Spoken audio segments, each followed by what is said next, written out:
With its peace proposal, the Trump administration might accept Russia's control of the Crimean Peninsula. At least that's what a Trump advisor has now said publicly. But we'll talk about this as well as about the developments along the front line and what has happened behind the front lines in this situation report about the war in Ukraine.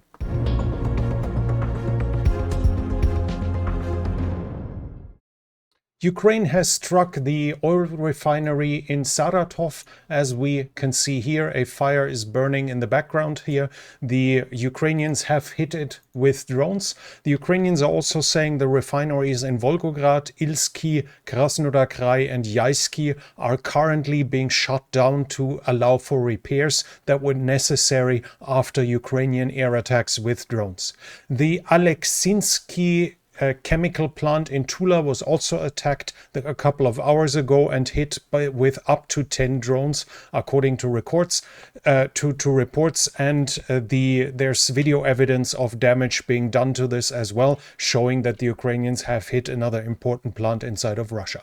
The Russians, on the other hand, strike back, and Shahid have hit countless or a fair number of civilian homes over the past few days, in part with thermobaric warheads that caused significant fire, especially in Odessa. Ukraine is also saying that the Russian war crimes are continuing. They have now recorded at least the execution of at least 124 prisoners of war, and they say in October alone the Russians used at least 323 times chemical weapons against them.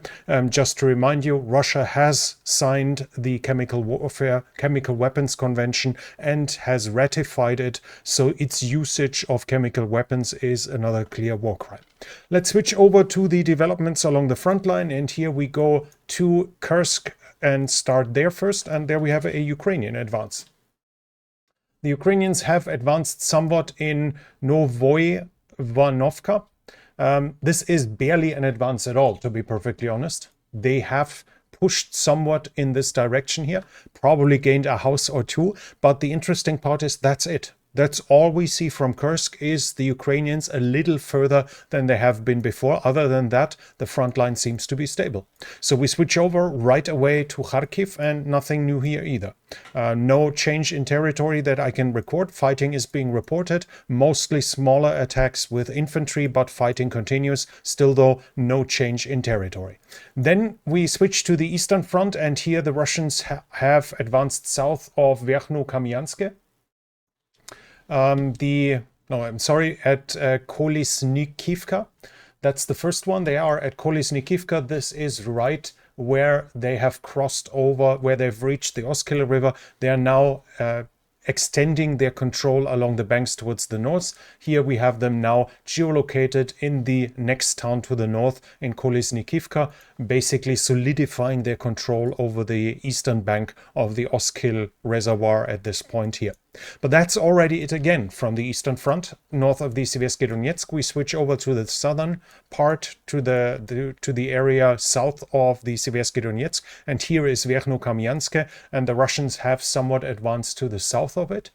This is the Russians reaching this point here. This is directly south of Verkhnoukamyansk, and as you can see, this is the second horizontal line on the map. So the Russians have reached to this point. An advance of roughly over a kilometer and a half. In this ballpark, they have pushed again to the northeast of Ivano-Darivka and have probably advanced to a line roughly like this over the past few days. Further south, the Russians have had a success in the area of Chasiv Yar again. Now they have reached the area down here. We have a geolocation of this as well. These are the two lakes that you can see here, and this is the area to the southeast of it. So those are the two lakes, and the Russians are now at this point. But if you're not here for the first time, then you'll remember that I've recently shown you the Russians here, and still the deep state map ignores that completely. So we compare the situation here with three different maps.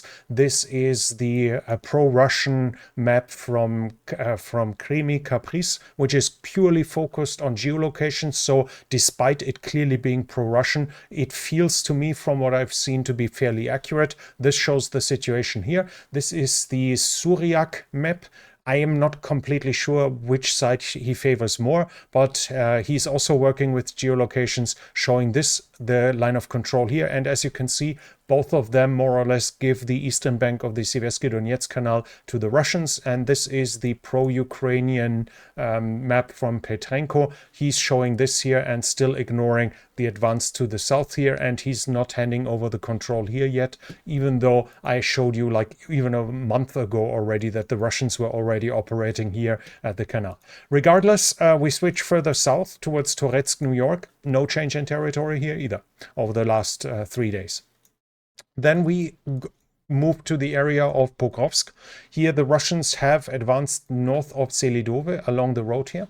We have a geolocation here as well. They are now at this point, so here at this location, and they have advanced to the west of Selidove as well. Here the town of Novo-Oleksivka has fallen. As you can see, the Russians were in the eastern part, and here they are in the northern part. So theoretically, there could still be a presence in the southeastern part. But from what I've seen, even the Ukrainians admit the defeat. As you can see, the deep state map here, on the other hand, hands over Novo-Oleksivka completely to the Russians. So the Russians have advanced further to the west from Selidove here at this point.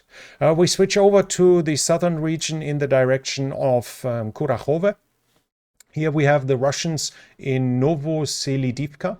This is up here. We have that geolocated as well. The Russians are in the northeastern part or northern part of the town. So basically at this point here. And we have the Russians in the town of Ilinka. This is down here, also geolocated as well by the open source analysts. Here a German-made Leopard 1 is shelling Russian positions from very close proximity. In the video that can be in the video, that's the basis for the geolocation. Other than that, the Russians have advanced to the southeast of Kurakhove. In this direction here, they gained the control over at least 2 forest lines here in this area. We have a geolocation that they managed to take a foothold in this, and this is the developments we have in this region. Further south in the Vuhledar Vodiane region here, we have the Russians east of Bohoyavlenka. This is here at this point. We have it geolocated as well. The Russians now being here. Over the past few days, the Russians more or less took that whole area here, took control over this. And we have them north of Bohoyavlenka as well. Here they are in the northern part.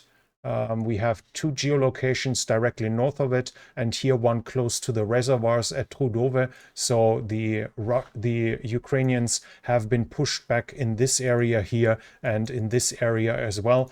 The Russians are closing in on Trudove. So far, I have no confirmation that they already took a foothold in it, but they keep pushing in this direction. That's it from the area here, but we have a change in territory south of Orikhiv again. Here again, the Russians managed to advance. They were advancing close to Nesteryanka. We have a geolocation of this as well. We see that this is a tree line that is continuing on the other side of the road. You have that here. So the Russians have advanced up to here in this video, closing in on Orikhiv from the south. As again, the deep state map is not accurate in my mind from what I observe in this region. I'm switching over to again the pro-Russian Crimea Caprice map that is showing us the positions here of the recent Russian advances. We have here Suryak map again showing also Russian solid control over parts of the tree lines and a gray zone being extended in this region as well. And it also includes the recent Russian advance that I've shown you in the last situation reports, where the Russians had already advanced in this direction here towards Novodanilivka, which is also not represented yet on the map in this region. To show you the overall situation, as said, we have those 2 maps, and this is the map from Petrenko. He's showing that he's admitting that the Russians have advanced to this, but he still adds it to the gray zone, and he has extended the gray zone in this direction as well. So just to compare the maps, you can see the alternatives in this regard. We have one news from the Crimean Peninsula. Here we have satellite pictures of the Russian constructions for the protection of the bridge against naval drones. The Russians were building various installations here, and the satellite shows the various nettings, positions to basically stop the Ukrainians from ramming any more naval drones into the bridge here. We see that the Russian attempts to continue this, to extend this, have progressed. Let's switch over to the overall strategic situation and look at the various Russian areas of operation, or Ukrainian if we talk about Kursk here. Basically, the Russian offensive that has started to push the Ukrainians back has completely stalled. We have roughly 2 weeks without any noticeable Russian successes. We actually had some tiny Ukrainian successes. Really, we're only talking about 100 meters here, 50 meters here, but still we have visible Ukrainian successes in an area where the Russians are supposed to push the Ukrainians back, in an area where the North Koreans supposedly have entered battle. So as of now, nothing has changed. Same in Kharkiv. On the eastern front, north of the Seversky Donetsk, the Russians have tiny successes, but continuously, and with obviously them reaching the Oskil, that is a significant success that they'll try to extend now in the northern and in the eastern direction to take over the eastern bank over the Oskil here. South of the Seversky Donetsk up to Toretsk, it's more or less unchanged. We have recently some smaller Russian successes south of Chasiv Yar, but in Chasiv Yar so far they have not had success. They also, the advance they managed in the direction of Toretsk has also stalled. Either way would obviously help. If the Russians manage to reach up here towards Konstantinivka, they could force the Ukrainian withdrawal from Chasiv Yar fairly soon. If they manage to walk this way, to advance this way, they could put pressure on Toretsk. But in both directions so far, they aren't really progressing for months, basically. Now, towards the west, we see in the Pokrovsk-Kurakhove region, we see the Russians preparing additional turning maneuvers. The map is obviously showing what is happening. The Russians, the next goal of the Russians will be roughly to close this down here. This doesn't require any deep knowledge to see this. Here also, we have the Russians advancing down here. All we have is a tiny water here and some tree lines, and if they push towards the area here or reach Dalnie, the Ukrainians might already be forced to withdraw from that whole area here, as otherwise they are being under threat of being encircled here. That's obviously the clear goal in their operations. They don't want to do unnecessary house-to-house fighting. They rather prefer to threaten encirclement and thus achieving a turning maneuver. We see that happening here in the Kurakhivka region. Here the Ukrainians are falling back step by step. To which degree it's them being pushed out, to which degree is a planned delaying action, to which degree it's just a regular withdrawal is obviously not that easy to decide from the distance, but what we see at the very least is them stepping back almost every day a little bit, even though this is not an unorganized flight. This is them organized, pulling their troops back, because otherwise they would be under threat of being encircled, especially as the Russians are advancing here in the southern direction towards Stary Terny.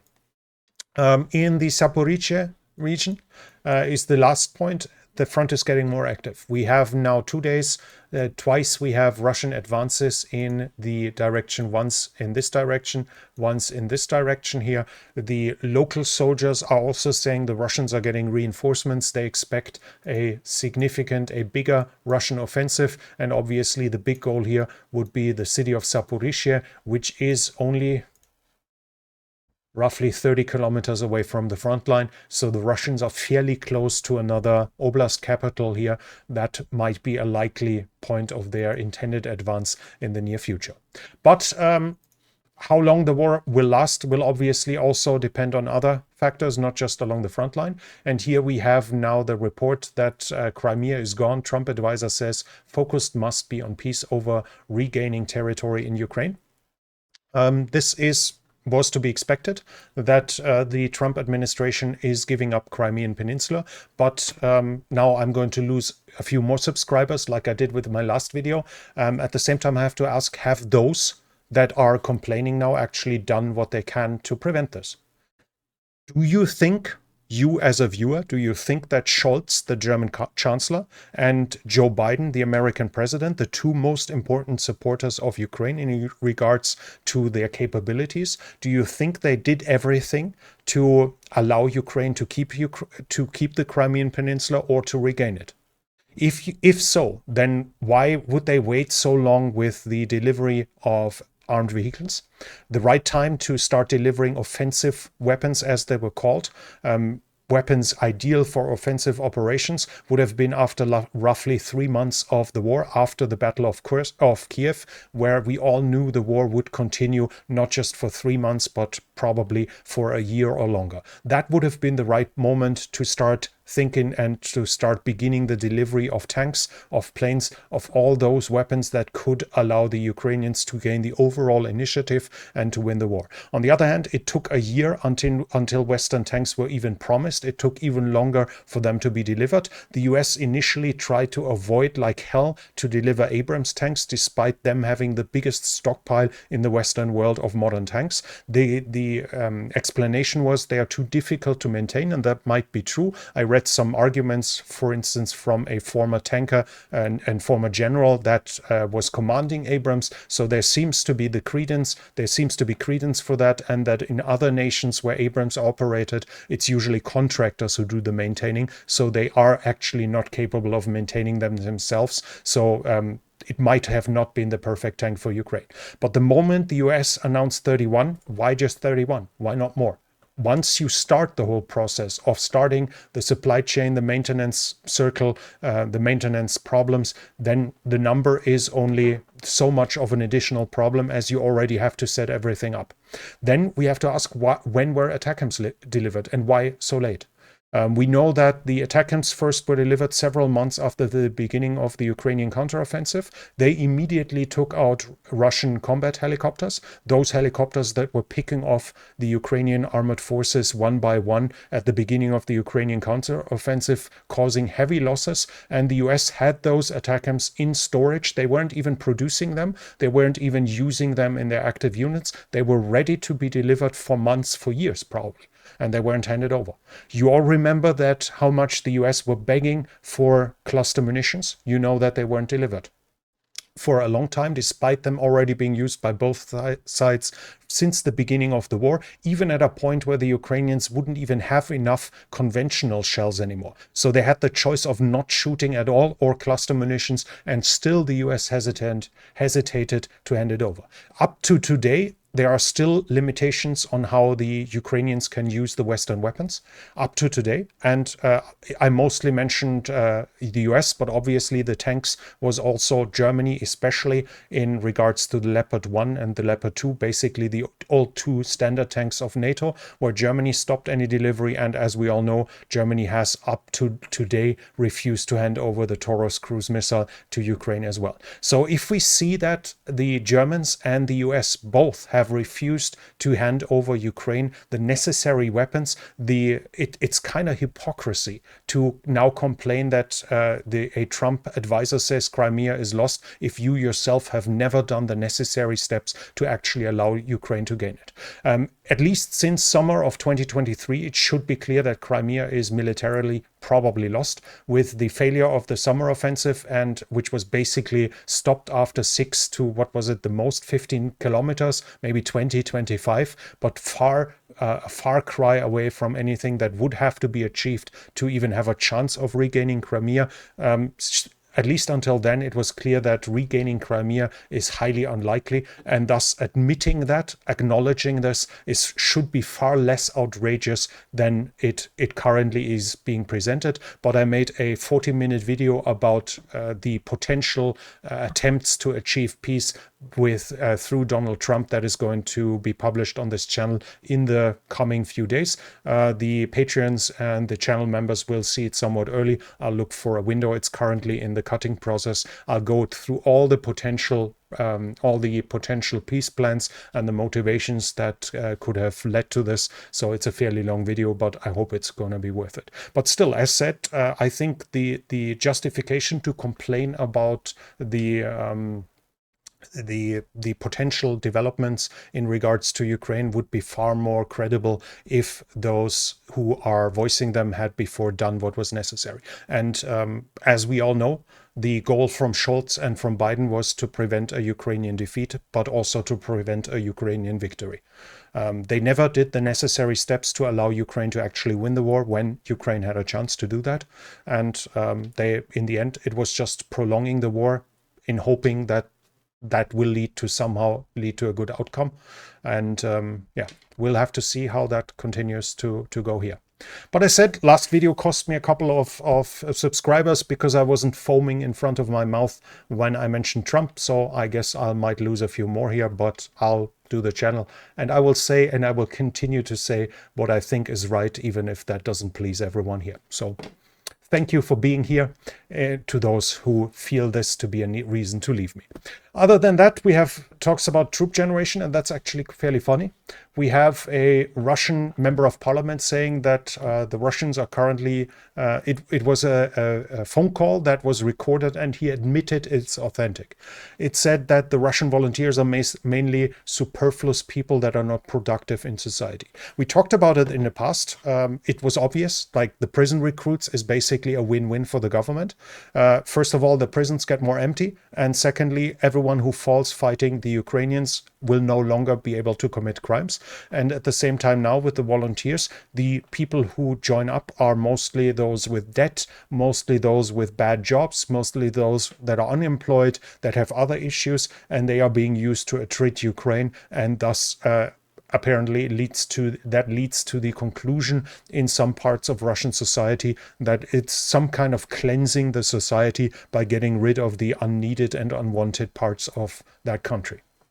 Ukraine, on the other hand, isn't stupid either, and that's almost diabolical, the plan here.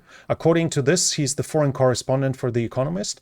In a press conference, he said that 98% of the call-up letters that are being sent to Ukrainians are being sent to those who don't pay taxes, because the government considers them to be unemployed and thus not being productive members of society, not being creating wealth, not working in the defense industry, so they can easily be pulled out and be used in the front line. This has two obvious positive effects. First of all is that the recruitment is concentrating on those whose recruitment doesn't hurt the society and the productivity of the country that much. And at the same time, it obviously forces those who so far were not paying their taxes to rather register really fast and start paying taxes really fast, to not being called up, and that leads to an increase in taxes. So a very smart way for the Ukrainians to do that. And now finally, Biden has given permission to use contractors for Patriots and F-16 in maintenance and so on. This is after 2.5 years. He's now finally allowing US contractors to help the Ukrainians in maintaining those pieces. And finally, before we end, I have something very funny and very weird. So I have no chance. I was not able to check if this is a hoax. It could theoretically be. In that case, let's just take it as a funny joke. But supposedly a prankster sent to schools that the United Russia Party wants them to make tinfoil hats to protect against NATO satellite radiation. And we actually have videos of them wearing tinfoil hats with the Russian flags in several schools where the Russians started to protect themselves from NATO radiation. That is really funny in this context.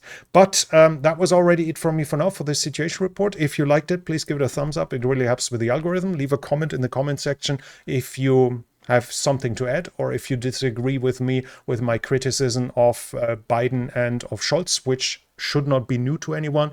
Being here for quite a while, I said it from the beginning that the aid is laughable, is not enough, and that the restrictions on the weapon usage are inadequate and are wrong. No, that the restrictions are wrong, so this should not be a surprise to much of you. But as said, if you have something to add, then go to the comment section. And if you're new here, I would like to invite you to subscribe to the channel and hit the bell icon so you don't miss future videos. At this point, I want to thank No, that's not this here. If you want to support the channel, you can do so by the means in the description. Thank you to everyone already supporting this channel, but that's it from me for now. Thank you for watching, and I'll be back.